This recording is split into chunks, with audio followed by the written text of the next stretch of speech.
Hey guys, SuperHorrorBro Mike here, and in today's video, we take a deep dive into the latest Showdown Bandit trailer with a full analysis and a little speculation as to the greater story of the game in general. Previously, I had uploaded a reaction video where I gave my impressions as to the look of the game and quickly analysed the footage and information given on the Steam store page. However, there were many things I missed at a first glance, and the purpose of this video is to go back with a fine-toothed comb and explain everything hiding within this brand new trailer.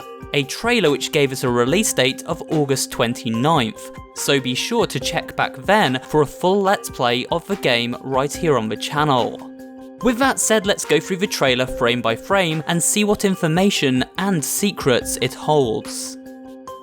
The first shot is of a TV screen on static, and at first glance this seems pretty unimportant. However, looking at the finer details gives us some neat world building for the game. We can see on the floor in front of the screen a lunchbox has been placed. This features the bandit himself and seems to be a piece of merchandise from the show, which suggests that while on the air, Showdown Bandit was a highly successful show, making its mysterious and sudden cancellation mentioned in the game's Steam description all the more intriguing. Why cancel such a popular television series, and so suddenly? You'll also notice the bare and rundown appearance of this room. It seems no one's lived here for quite some time, and the TV has been left on, or creepier still, turned on by itself. To the right of the TV are a couple of boxes, most likely left by the previous tenant. Judging by the damp forming on the corner of this box, it's been here for a while. Above the screen are two posters advertising the Showdown Bandit show. On the left, we see the bandit appeared on a broadcast station known as KBCU, as it states below, home of the hit TV series Showdown Bandit and the Dusty Hills Band.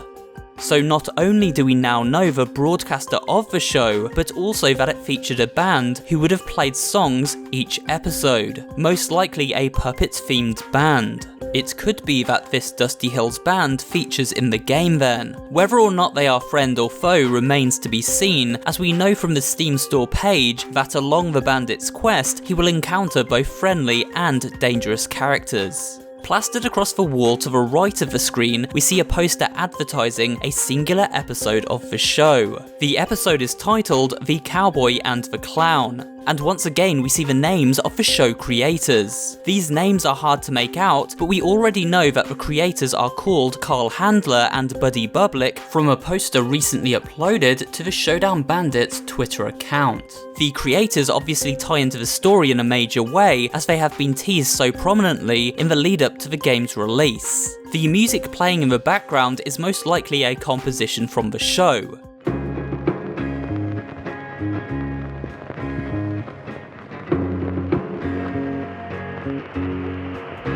We have heard this music before. It was used in the early teaser trailers for the game.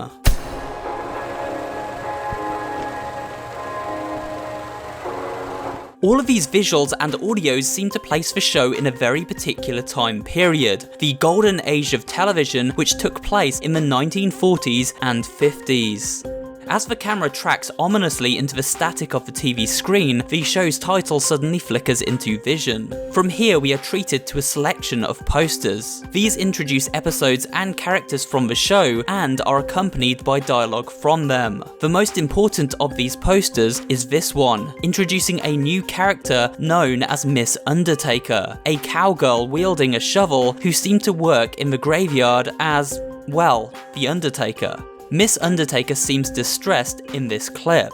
Get your hands off me!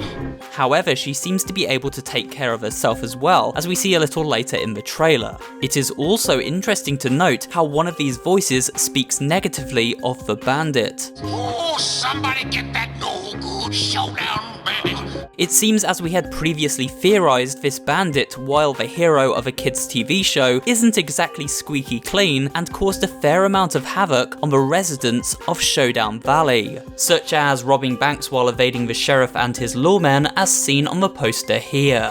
So is this the voice of that sheriff from this poster? This montage also shows us the bandit in action for the first time, looking fairly derpy as he is controlled by puppeteers from above. He has a high-pitched voice, very different from the gruff-sounding voice I had first imagined myself. Alright, friends, let's get ready for adventure! Notice the tombstone behind him, an ominous foreshadowing of things to come for sure. When we cut back to the abandoned apartment, the TV screen is once again static. However, the room is now much darker, and a shadowy figure sits on the floor, staring at the pictureless screen before them. This is highly disturbing, suggesting a mentally unstable individual.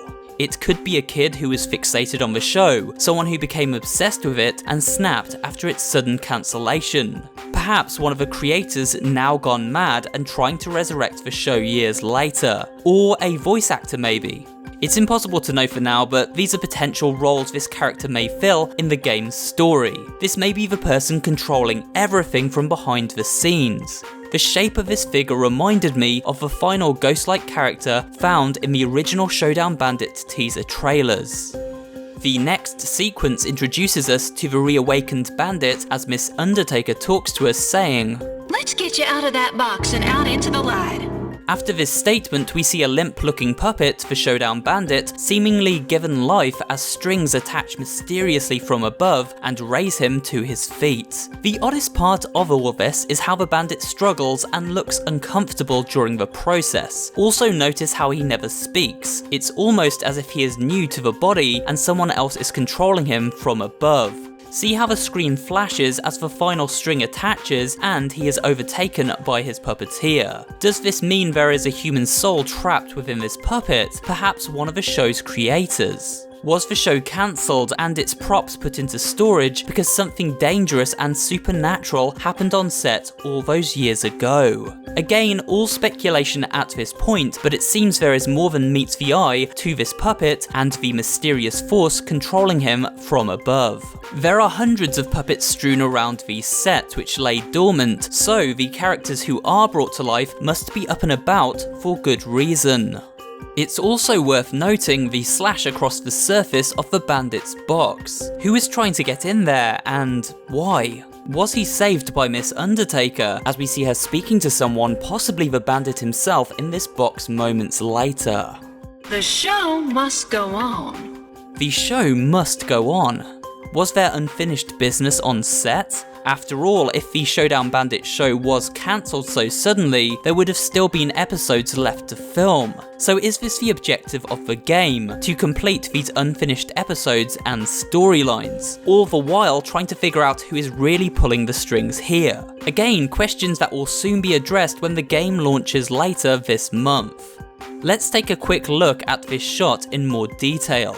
First, let us focus on Miss Undertaker herself. Her hands appear to be covered in blood and her appearance is dirty. I suppose the latter makes sense as she spends her days digging graves. However, the blood may go to show just how trigger happy this cowgirl really is. Does this also signify her persona may not be as friendly and helpful as it first appears? Personally, I feel this is a character who will help us, as shown in this trailer. She seems to be fighting off enemies, as we can see in this sequence here, and the way she speaks to the bandit throughout this trailer makes her seem more likely to help rather than hinder us on our adventure. But take a look behind the Undertaker and we can see an abandoned set. The most curious aspect about this are the strings holding the set in place. It suggests the game may swap out our surroundings in real time as pieces of the set are arranged around us upon changing rooms. For example, if we entered this room here, rather than moving into a new room, will the set instead simply transform into a new one by lifting out old panels and replacing them with new ones, much like the set of a real puppet show? This would be pretty neat to see and seems likely, as of course this game is set on a stage with a spotlight following our character about. So let's talk about the gameplay itself. We don't see too much in the trailer, but the cutscenes are interwoven with a few choice snippets. These tell us just enough to know the basics of how this game will play. To begin with, let's speak about movement. On one of the screenshots featured on the store page, we can see this little hand icon. Then, look at this gameplay where the bandit navigates the stage. Notice the yellow X markers which appear a few feet in front of him. This suggests movement will occur by clicking this hand icon on certain areas of the screen to then move the bandit around. Also notice how the spider enemy here seems to be affected by the light bouncing off this mirror, so we may have to use our environment as well as our gun to defeat enemies. We know from the game description that this game is part stealth, but also incorporates action elements. It seems that if we alert an enemy, the game reverts to a different viewpoint as we are forced to duel and quick draw in classic Wild West fashion. After all, this is the Showdown Bandit, so showdowns with enemies are fitting. In this minigame, it appears we draw our gun and quickly aim it at the enemy before they reach us. One final point of interest with this trailer comes from the blink and you'd miss it jump scare at the end. It quickly reveals a new enemy who rushes the screen with a scythe-like weapon. Their appearance is masked, but judging by their worn down hat, they are in pretty poor condition and obviously didn't receive the quality of storage afforded to characters such as Miss Undertaker and the Showdown Bandit himself, both of which seem to look just like they did in the show's heyday. This raises the point, are these other puppets after our characters because of their good condition and perhaps after their parts to repair themselves? Most interesting is where we have seen this scythe before. It featured in Bendy and the Ink Machine, the previous game from developer Kindly Beast, and we unlocked this scythe by triggering visions in each chapter. Visions which looked incredibly similar to the one we see here during the bandit's own resurrection. So is this some kind of tie between these two games after all? Do they take place within the same universe, perhaps with the sinister Gent Company somehow being involved with this show, lending their Gent technology to the creators? Or maybe it's just a coincidence. Either way, this seems to be the creepiest enemy we have seen yet. And that's it for today's video. Please remember to give it a like if you did enjoy watching, and maybe drop a comment too, as well as subscribing to the channel and turning on notifications so you never miss an upload. This channel specializes in variety horror content, including creepypasta readings, horror gaming facts and theories, and general interest pop culture horror videos. So if you're interested in all things spooky, you'll find something to enjoy here at SuperHorrorBro. Thanks for watching, and I will see you on the next video.